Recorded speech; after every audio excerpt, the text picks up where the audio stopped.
Bismillahirrahmanirrahim. Assalamualaikum warahmatullahi wabarakatuh.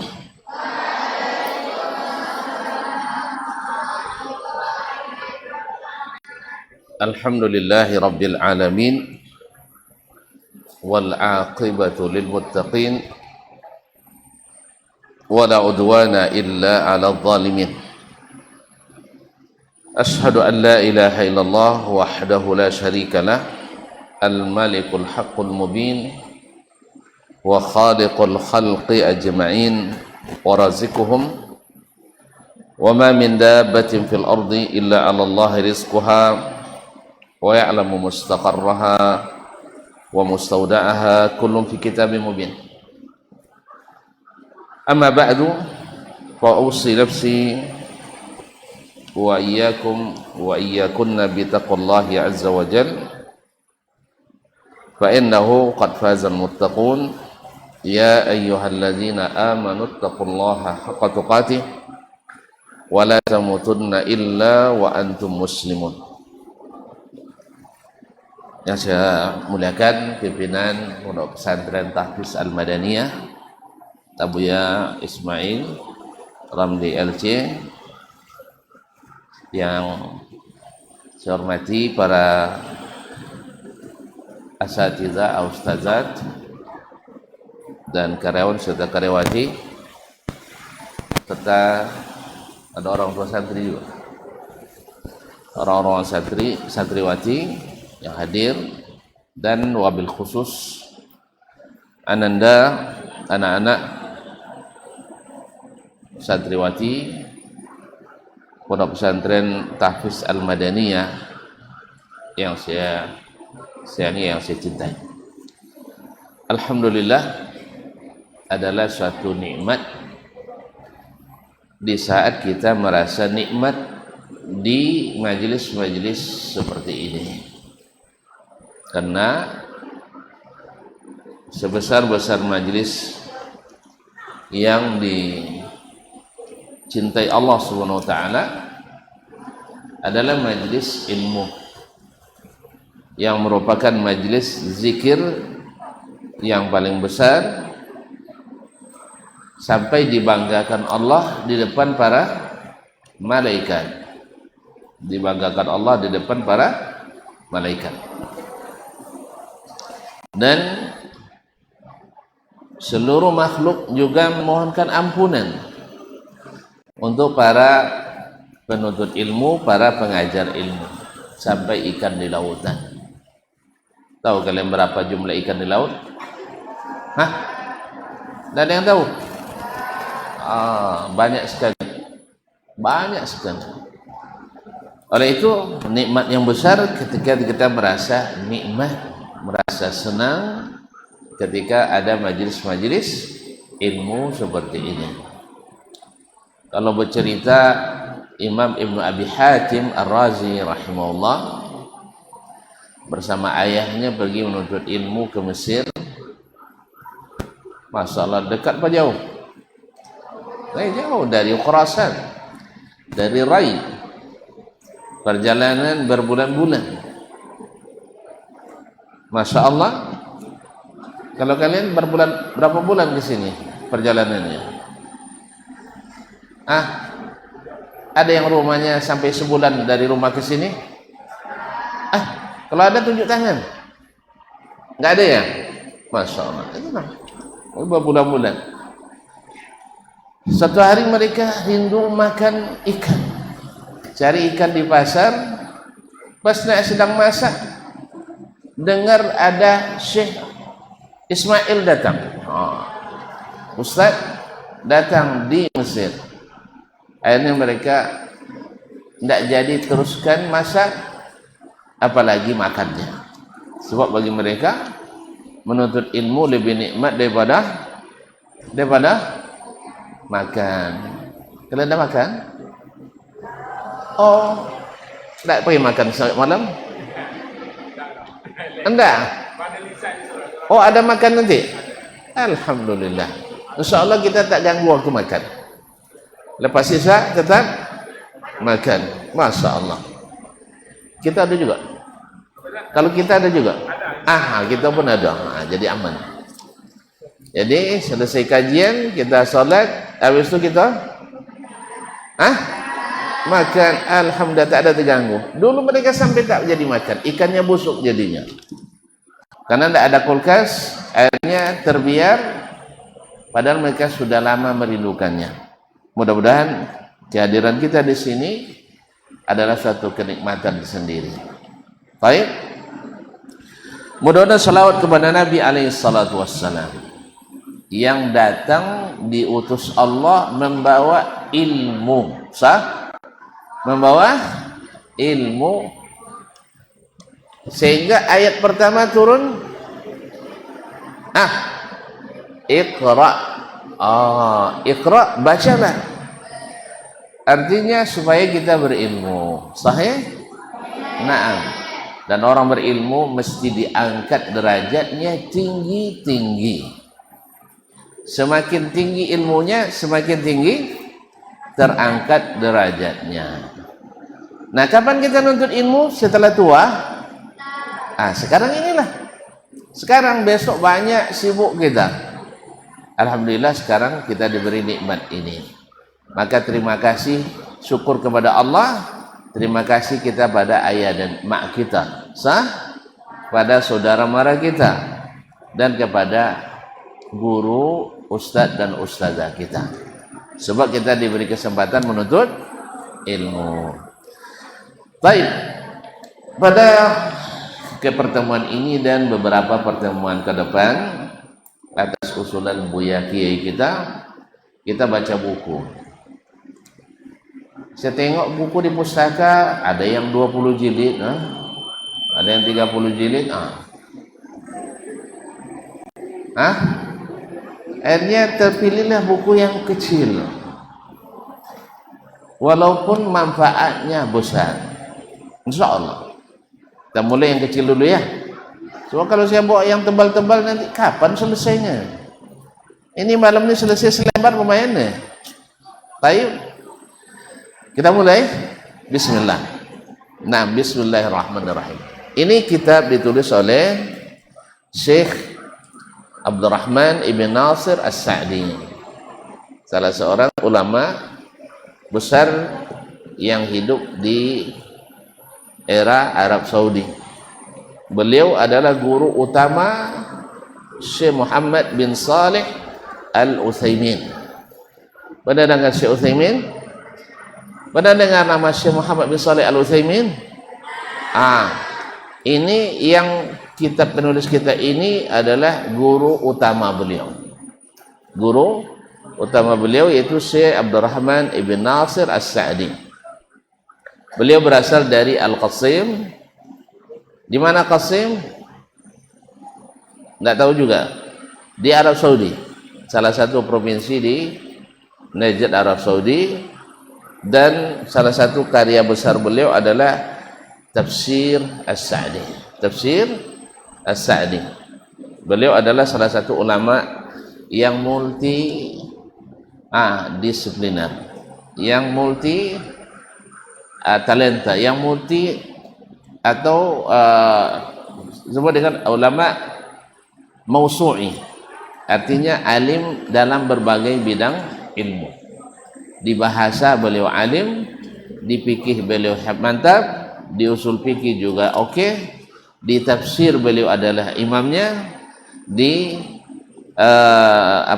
di hadis juga ahlinya. Syekh Abdurrahman Ibn Nasir As-Sa'di rahmatullahi alaihi wa ala sairi ulama'il kiram. Taib. Beliau mengatakan di awal muqaddimahnya, Bismillahirrahmanirrahim. Kenapa mulai Bismillah? Karena Nabi alaihissalatu wassalam mengatakan kullu amrin zibalin. Ada yang bisa sambung hadisnya? Kullu amrin zibalin. Yang tahu? La yubda'u bi bismillah fahuwa ajzam. Ay aqta. Setiap perkara yang besar Kalau tidak dimulai dengan bismillah, maka dia terputus. Menulis kitab, menulis ilmu, perkara kecil atau perkara besar, maka kita mulai dengan bismillah. Mulai dengan bismillah. Kemudian alhamdulillahilladzi lahul hamdu kullu. Segala puji milik Allah, yang baginya segala pujian. Kenapa bagi Allah segala pujian? Karena segala kebaikan berasal dari Allah. Segalanya dari Allah. Orang kalau baik itu biasanya dipuji. Sahih? Orang kasih kita makan, dipuji. Orang kasih kita nilai tinggi, dipuji tak? Kalau sempat kita berjualan, misalnya kita jualan air ini, harga 3.000 nih, 3.000, lalu dia keluarkannya uang 5.000, ambillah lebihnya, dipuji tak? Dipuji tak? Iya. Atau kita buat salah, tapi dia maafkan, dipuji tak? Nah, Allah Subhanahu Wa Taala bila dia beli sesuatu dari kita, diberi harga tinggi. Sahih? Kita baca satu huruf Al-Quran, berapa diberi? 10 satu huruf. Kalau kita buat satu kebaikan, berapa dapat pahala? 10 kali. Kita berinfak 1.000, berapa dihitung? 700.000. Iya. Mathalul ladzina yunfiquna amwalahum fi sabilillah kamathali habbatin. Yang bisa sambung angkat tangan. Silakan. Ayo.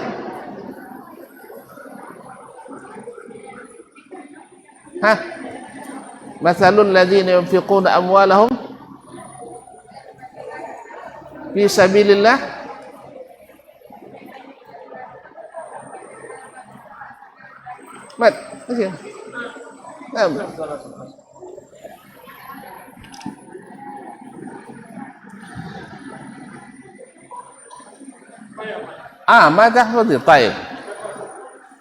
perumpamaan orang yang menginfakkan hartanya fi sabilillah seperti orang yang menanam satu biji atau satu bulir, ambatat sab'a sanabil, tumbuh 7 tangkai, setiap tangkai di kulli sumbulatin mi'atu habbah, dalam setiap tangkai ada 100 biji, berarti satu biji dibalas 700 biji. Ada orang yang sebaik itu? Tidak ada.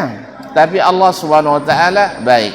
Makanya Allah Subhanahu Wa Taala kebaikannya tak berakhir, maka pujian untuknya tak boleh berakhir. Segala pujian hanya milik Allah Tabaraka wa Ta'ala. Wa ashhadu an la ilaha illallah wahdahu la syarikalah. Ini adalah ikrar bitauhid, dan dia adalah kalimat yang paling mahal. Tahu tak kalian mahalnya? Tak tahu ya? Ditukar dengan dunia dan seisinya, atau bumi dan seisinya, mana yang mahal?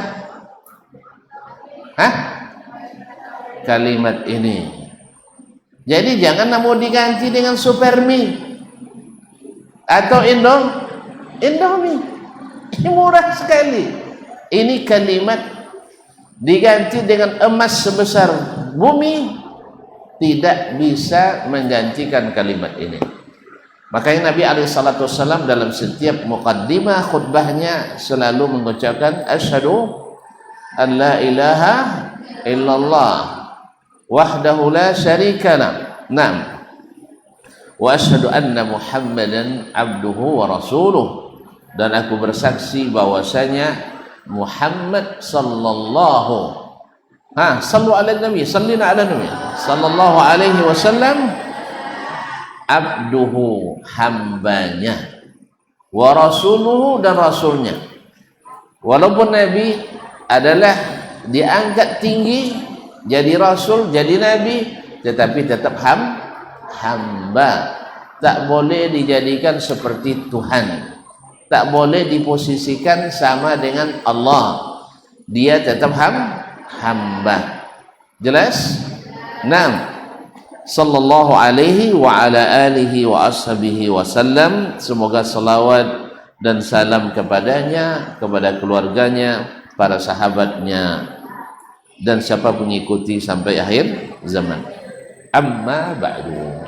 Seterusnya kata Syekh, fa inna rahatal qalbi wa sururahu wa zawala humumihi wa gumumihi, sesungguhnya ketentraman hati dan kebahagiaannya, wa zawala humumihi wa gumumihi, serta hilangnya rasa galau dan rasa risau daripadanya, rasa galau dan risau daripadanya, huwal matlabu likulli ahad, ini adalah yang dicari oleh semua orang. Hati ingin tenang, hati ingin bahagia, tidak ada galau, tidak ada risau, atau tidak ada sedih. Kenapa orang galau?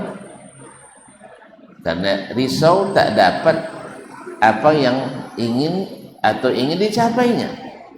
Sekarang orang pada risau memikirkan masa depan, masa depan.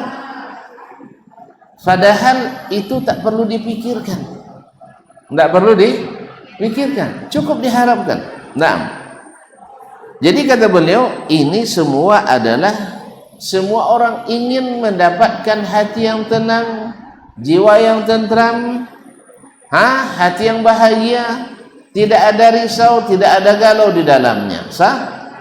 Taib.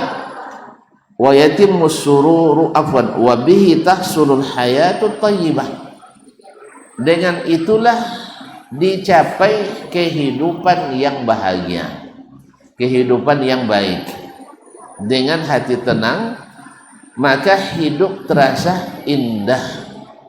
Tapi kalau hati tak tenang, jiwa tak tentram, bergelimang harta tapi rasa di neraka. Sahih? Makanya kebahagiaan orang selalu mengatakan bahagia itu kan di sini. Bahagia itu di sini. Berapa banyak orang yang bergelimang harta, berapa banyak orang yang memiliki kuasa, jabatan, tetapi tidak pernah bahagia. Walaupun senang seketika, tapi tidak merasakan bahagia. Tapi berapa banyak pula orang yang sedikit sekali kalau di sisi duniawi nikmat yang kita lihat pada dirinya, tapi ternyata dia berada di surga dunia sebelum masuk surga akhirat. Berkata Syekh, wa yatimmu surur wal ibtihaj, dengan itu pula sempurnanya kegembiraan dan sempurnanya kesenangan. Ibtihaj yaitu kebahagiaan dan kesenangan. Walidzalika asbabun diniyah wa asbabun tabi'iyah wa asbabun amaliyah.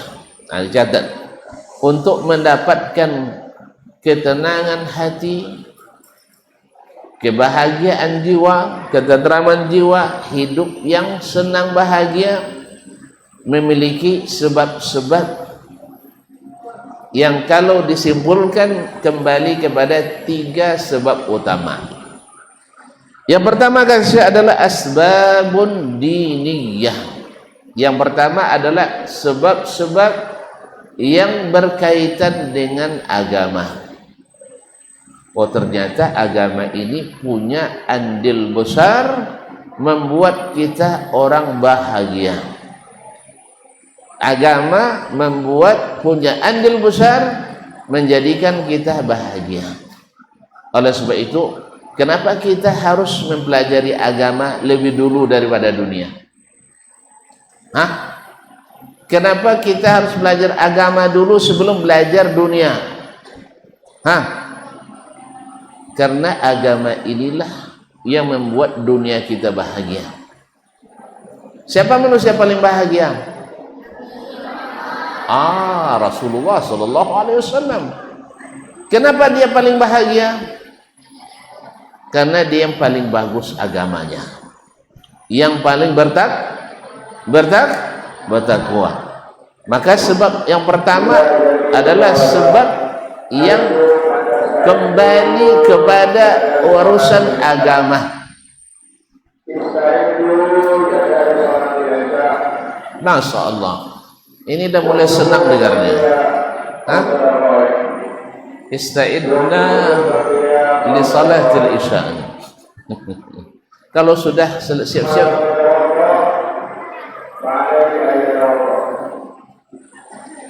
kalau dah siap-siap salat isya maknanya akan berakhir kajian kita. Masalah sungguh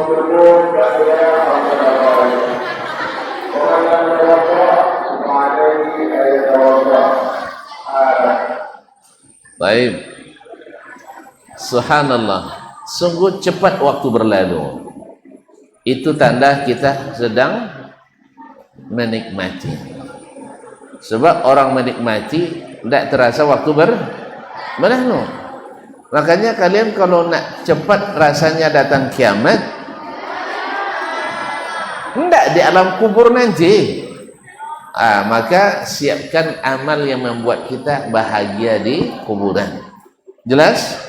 Nah, salah satunya adalah sebuah agama ini. Baik. Sekarang tu dah mulai bahagianya. Selesai kajian, dah mulai senang, sah? Ternyata tak terasa selesai juga kita. Baik. Yang kedua kata Syekh, wa asbabun tabi'iyah. Yang menjadi sebab-sebab bahagia juga diantaranya adalah asbabun tabi'iyah. Itu sebab-sebab yang bersifat tabi'i, alami, natural. Artinya sudah merupakan sunnatullah. Sunnatullah. Apa misalnya? Orang kalau lapar, merasa tersiksa, makanya dibolehkan makan. Boleh tak makan? Boleh kan? Maka dibolehkan berusaha cari makan, dan boleh masak untuk dimakan. Dan Allah tumbuhkan tumbuh-tumbuhan, Allah hidupkan hewan-hewan. Untuk apa? Untuk dimakan. Ini namanya sebab-sebab tabi'iyah. Misalnya dulu kita tidak pernah makan kurma dulu. Kalau sekarang Masya Allah dah mandi kurma kita. Kalau dulu kan jarang kita makan kurma, ya. Jarang kita makan kurma dulu. Akhirnya ketika dapat, Masya Allah, lamo dilungam. Tahu dilungam? Dilungam, diisap-isap. Jadi sampai bijinya pun diisap-isap dalam mulut. Saking senangnya dapat buah kurma itu. Atau misalnya apa kalian yang belum mencoba makanan misalnya? Al-Baik. Sampai Al-Baik sini kan? Masya Allah. Al-Baik, makanan ayam goreng khas Arab Saudi, memang tiada tandingannya. Iya, tiada tandingnya. Alhamdulillah. Menurut perasaan saya, masalah selera hukum khilafiyah. Kalau selera hukumnya khilafiyah. Tapi alhamdulillah jumhur menyatakan paling lezat. Nah, baik, lalu kita dapat senang. Atau kita dulu dah lama bercita-cita masuk sekolah tahfiz al-madaniyah, sah? Alhamdulillah sampai proses penerimaan kita ikuti. Ketika pengumuman lulus, alhamdulillah nama kita termasuk dalam daftar yang diterima. Senang kan? Senang kan? Dan seterusnya. Ini namanya asbab tabi'iyah. Atau ya macam-macam yang sifatnya natural, manusia merasa senang dapatkan itu, dan rata-rata yang namanya manusia merasakan itu. Baik. Yang ketiga kata Syekh adalah asbabun amaliyah, yaitu sebab-sebab yang kembali kepada prestasi kerja kita. Adalah prestasi kerja yang dari amal kita. Misalnya orang kalau bekerja selesai pekerjaannya senang bahagia, sah? Seperti orang yang kita ini orang Islam, ketika selesai sholat rasa hati tenang. Tapi kalau belum sholat tidak ada tenang. Orang kaya sudah bayar zakat tentram luar biasa, tapi kalau tak bayar zakat resah dan gelisah. Sahih? Anak laki-laki atau anak perempuan, bujang dan gadis kalau sudah menikah senang tak? Menderita ya? Senang. Kenapa? Karena sudah berusaha, dan ini juga termasuk asbab tabi'iyah. Tapi usaha kita untuk itu adalah asbab amaliyah. Kita berusaha untuk melakukan atau mendapatkan. Naam. Kemudian saya mengatakan wala yumkinu istima'uha kulluha atau kulliha illa lil mu'minin. Dan ketiga sebab ini, baik sebab tabi'iyah atau sebab diniyah atau sebab amaliyah, tak mungkin lengkap pada seseorang kecuali orang beriman. Kecuali orang beriman. Sebab orang beriman padanya terdapat sebab-sebab bahagia dari sisi agama. Dan tentu saja sebab-sebab bahagia dari sisi sunnatullah atau tabi'iyah natural, iya sama. Ya, antara orang beriman dengan orang tak beriman kan sama-sama suka makan, suka minum, suka istirahat, suka dapat rumah, sudah dapat dan sebagainya. Dan ini tak mungkin didapatkan semuanya kecuali oleh orang-orang beriman. Amma man siwahum fa innaha wa in hasalat lahum min wajhin wa sabab yujahidu uqala'uhum alaih fatathum min wujuhin anfa wa athbat wa ahsana halan wa ma'alam. Adapun selain orang beriman, sekalipun terdapat atau didapatkan oleh orang-orang yang berakal dari mereka, berusaha dengan keras mendapatkannya, tetapi fatathum min wujuh, dapat dari sisi duniawi tapi tidak dapat dari sisi agama. Sah? Ya, semisal orang-orang yang tidak beragama. Orang-orang yang tidak beragama mungkin mereka mendapatkan sebab-sebab bahagia dengan mengumpulkan harta, dengan mendapatkan jabatan, dengan mendapatkan kemewahan, tapi hatinya gersang. Hatinya gersang. Makanya ketika terjadi musibah seperti yang terjadi di Los Angeles sekarang ini, mereka tidak memiliki tempat kembali seperti orang-orang yang beriman. Orang beriman dalam segala keadaan tetap merasa nikmat.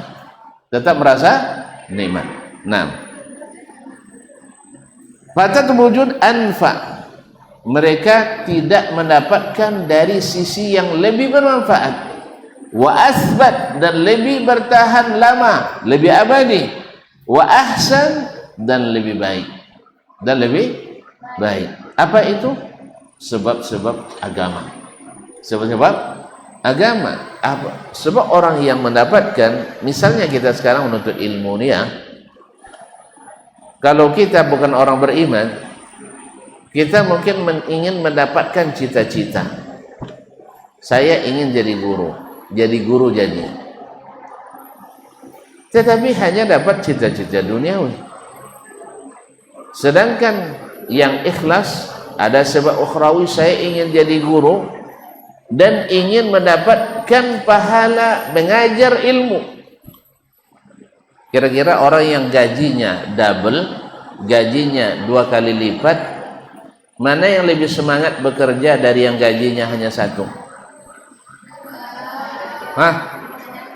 Yang gajinya lebih banyak lebih semangat. Yang gajinya lebih banyak lebih semangat. Makanya umat Islam itu motivasinya 2 kali lipat. Sehingga ketika berjihad fisabilillah sekalipun mereka bersemangat. Apa sebab? Karena dua-duanya kebaikan. Mati syahid, masuk surga, menang mulia, meninggikan agama Allah. Makanya orang-orang Islam lebih bersemangat bekerja daripada orang yang non muslim dari sisi ini. Andainya pun gagal, mereka tetap tidak patah arang. Tahu patah arang? Patah arang tahu? Nanti ambil arang dipatahkan, tahu nanti. Nah, patah arang itu tak bisa disambung lagi. Nah, taib wal halan wa ma'alan, baik di kondisi sekarang di dunia maupun ma'alan di ketika kembali ke akhirat. Nah, walakinni sa'azkuru bi risalati hadhihi ma yahduruni minal asbab. Akan tetapi saya akan menyebutkan dalam risalah ini yang saya ingat, yang saya ketahui dari sebab-sebab lihazal matlabil a'la, yang dapat menghasilkan keinginan atau cita-cita tinggi ini, yaitu bahagia hidup di dunia dan di akhirat. Allazi yas'a lahu kullu ahad, yang diusahakan oleh setiap orang. Jadi saya ingin menunjukkan, Syekh ingin menunjukkan kepada kita di dalam kitabnya ini, memudahkan kita untuk menghafalkan kemudian mengamalkan sebab-sebab yang dengannya kita menghasilkan kebahagiaan tadi.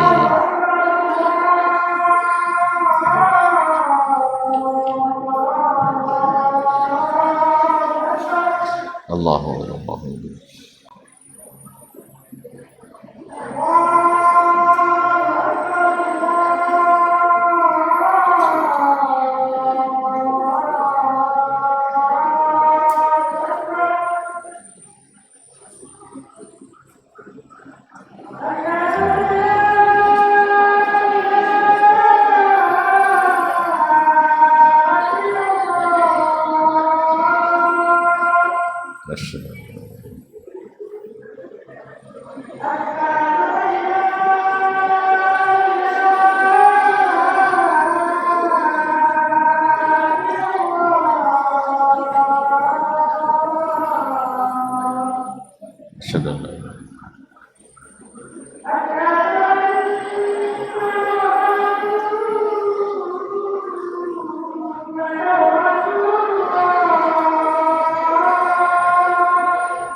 wa nasyhadu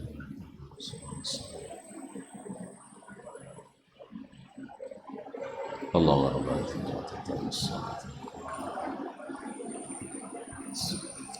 Baik, kaum muslimin dan muslimat, para akhwat yang dirahmati Allah SWT. Kemudian saya melanjutkan, faminhum man asaba katsiran minha. Di antara orang atau manusia mendapatkan banyak atau melaksanakan banyak daripada sebab-sebab itu, baik sebab diniyah yang berkaitan dengan agama atau sebab-sebab tabi'iyah yang berkaitan dengan sunnatullah pada makhluknya, atau amaliyah atau amal yang dia kerjakan untuk mendapatkan apa yang dia inginkan demi mendapatkan kebahagiaan tadi.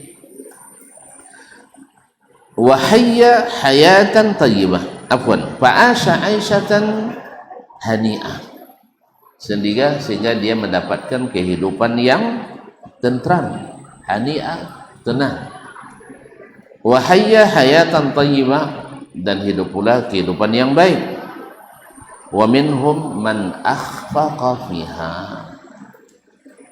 kulliha, di antara manusia ada pula yang gagal pada semuanya. Di agama dia tidak menuntut ilmu, sehingga di agamanya lemah. Maka sebab-sebab bahagia dari sisi agama dia akan kekurangan. Semakin kurang sebab bahagia, semakin jauh dari bahagia. Misal, ketika seseorang masuk ke misalnya berumah tangga, tapi dia tidak punya ilmu bahagia menurut agama dalam rumah tangga. Dia tidak tahu posisi sebagai istri harus selalu taat pada suami, dan sebaliknya suami tak tahu pula posisinya sebagai orang yang harus memutuskan dan harus menjadi pemimpin. Akhirnya kiper jadi penyerang, penyerang jadi kiper. Bahagia? Enggak. Jadi kalau ada masalah rumah tangga selalu disebabkan oleh kiper maju ke depan. Kalau udah maju kiper, siapa yang tunggu ke gawang? Makanya banyak gol dicetak oleh lawan. Dalam hal ini adalah syaitan. Syaitan merusak kebahagiaan rumah tangga kita. Disuruhnya kiper maju dan kapten biarkan itu. Soalnya bantah ini, soalnya berbantah. Akhirnya apa yang terjadi? Kebahagiaan yang dicari dalam rumah tangga tidak terasa.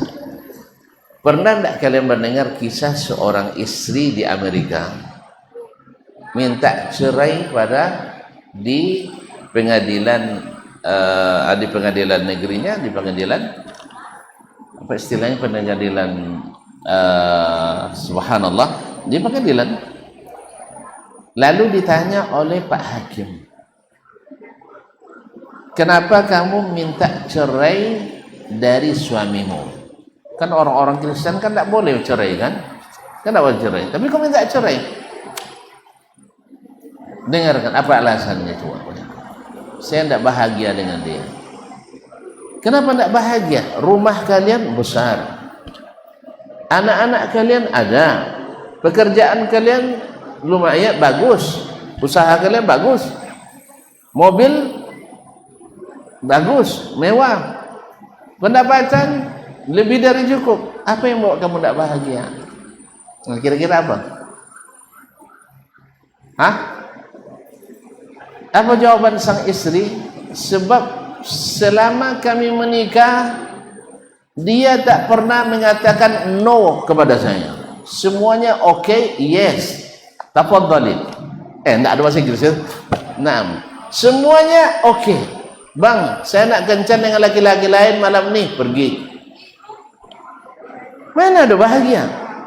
Bang, saya nak ini, silahkan. Jadi tidak ada yang namanya no. Tahu no? Apa artinya? Enggak. Jadi kalau iya semua rupanya tidak bagus juga. dalam rumah tangga tuh ada kalimat tidak? Iya tak? Hah? Harus ada kalimat tidak. Di mana kita bisa menidakkan itu? Ada aturan-aturan dan norma-norma. Etika, estetika beragama. Nah, itu adanya dalam agama.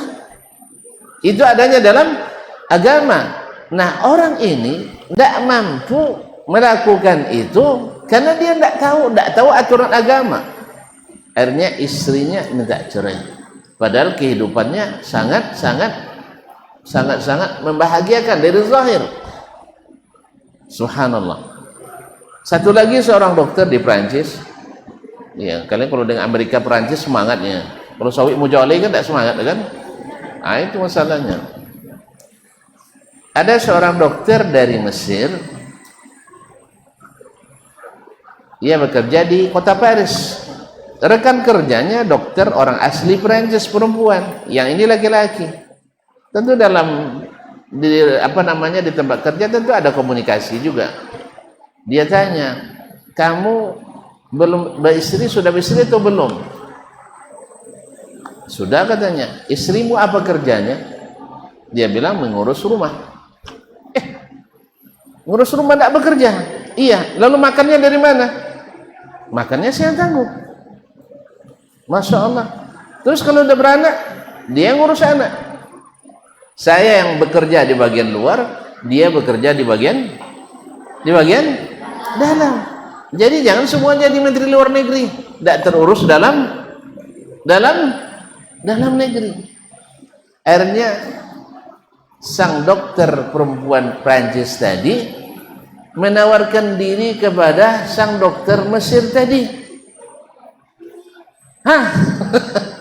Ini yang kami tak pernah dapatkan. Kami sampai tua harus sendiri cari makan. Ternyata perempuan dalam Islam ditinggikan. Kalau boleh tidak saya masih bisa tidak masuk ke dalam perahu? Paham? Boleh tidak saya numpang dengan siapa? Dengan saudara? Paham makna numpang? Boleh tidak kita menikah lagi? Jadi istri kedua. Karena dia senang. Ternyata dalam Islam itu aturannya luar biasa. Perempuan itu tidak disuruh cari nafkah. Kenapa? Karena pekerjaannya lebih berat dari laki-laki. Ini saya katakan di sini, sana saya bilang laki-laki lebih berat. Iyalah. Kami harus akui pekerjaan perempuan, mak-mak kami, istri-istri kami lebih berat karena jam kerjanya tidak ada. Jam kerjanya tidak ada batas. Sahih? Maka minta duit banyak-banyak ya sama suami ya. Iya, itu hak. Itu hak yang harus diberikan oleh seorang suami pada istri. Jelas? Nah, aturan-aturan ini kalau ditegakkan, maka inilah salah satu puncak kebahagiaan. Tapi walaupun istri dimuliakan dan ditinggikan, tapi tetap suami yang memegang kendali rumah tangga.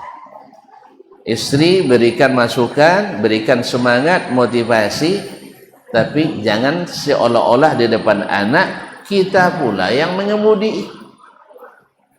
Laki-laki juga harus paham. Bilang sama suami kalian nanti ya. Nanti di depan anak jangan bilang sama suami jangan mengatakan, ayah, saya naik sekolah di Madaniyah, tanya ibumu dulu. Suruh ibu yang putuskan. Ini keliru. Yang benar adalah tanya ayahmu. Jelas? Nanti buatlah walaupun keputusan ibu juga, tapi yang mengumumkannya, yang membacakannya, keputusan itu harus ayah. Harus ayah. Sebab apa? Supaya nanti terdidik anak, kalau dia perempuan tahu dia posisinya harus hormat pada orang tua, harus hormat pada suami. Tapi kalau sebiasa di rumah, ibu terus yang memutuskan, besok dia ingin menguasai rumah tangga juga.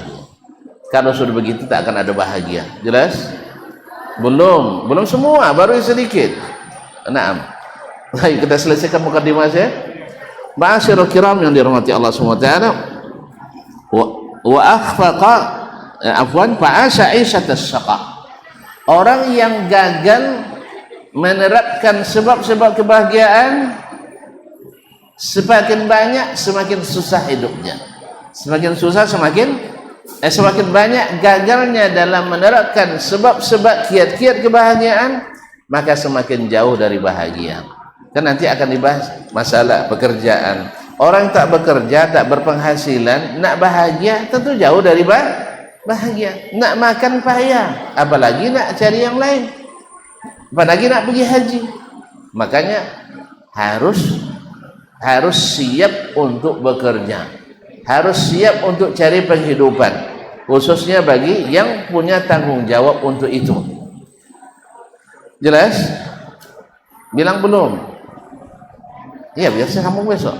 Untuk ini jelas. Nah, taib wahaya hayatat ta'sa, dia akan hidup kehidupan yang melarat. Wa minhum man huwa baina bain. Ada pula orang yang baina-baina, antara yang sukses dengan acara yang gagal total. Mungkin di sisi agama dia bagus sekali, tapi di sisi duniawi tidak berprestasi sekali. Tapi setidaknya ada obat yang mengantisipasi, yang meringankan, yang menenangkan.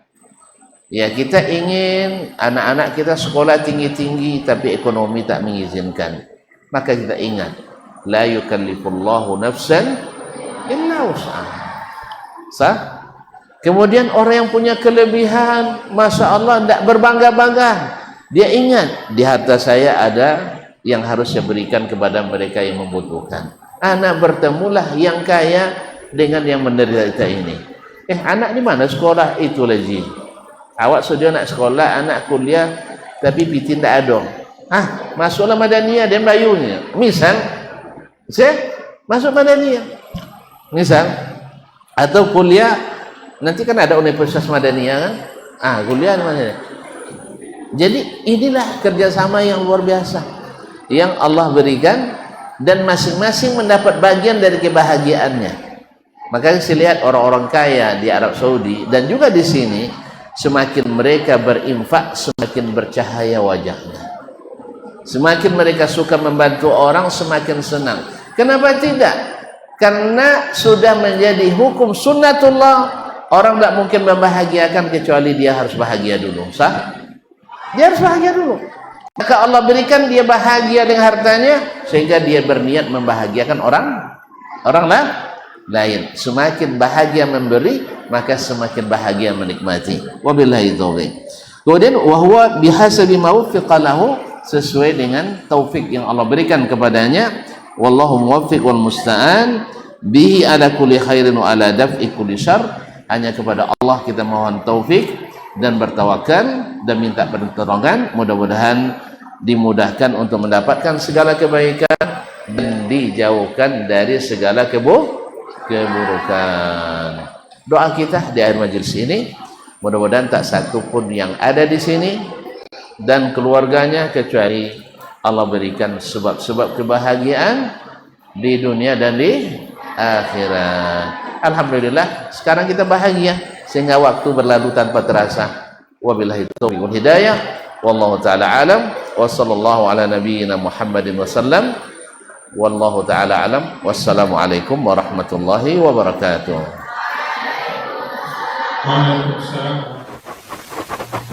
Barometer amal kita saleh tak salehnya di salat kita. Bila salat kita ikhlas dan sesuai dengan sunnah Nabi SAW, maka insya Allah amalan yang lain mengikut. Ini aktivitas ini membantu saya di akhirat atau akan menyulitkan saya di akhirat. Kalau seandainya perbuatan itu ternyata akan menyulitkan kita di akhirat kelak, tinggalkan perbuatan itu. Anta ni'mal jund. Kamu adalah sebaik-baik prajurit. Coba lihat. Kamu adalah sebaik-baik prajurit. Maka tujuannya adalah menghancurkan kehidupan rumah tangga.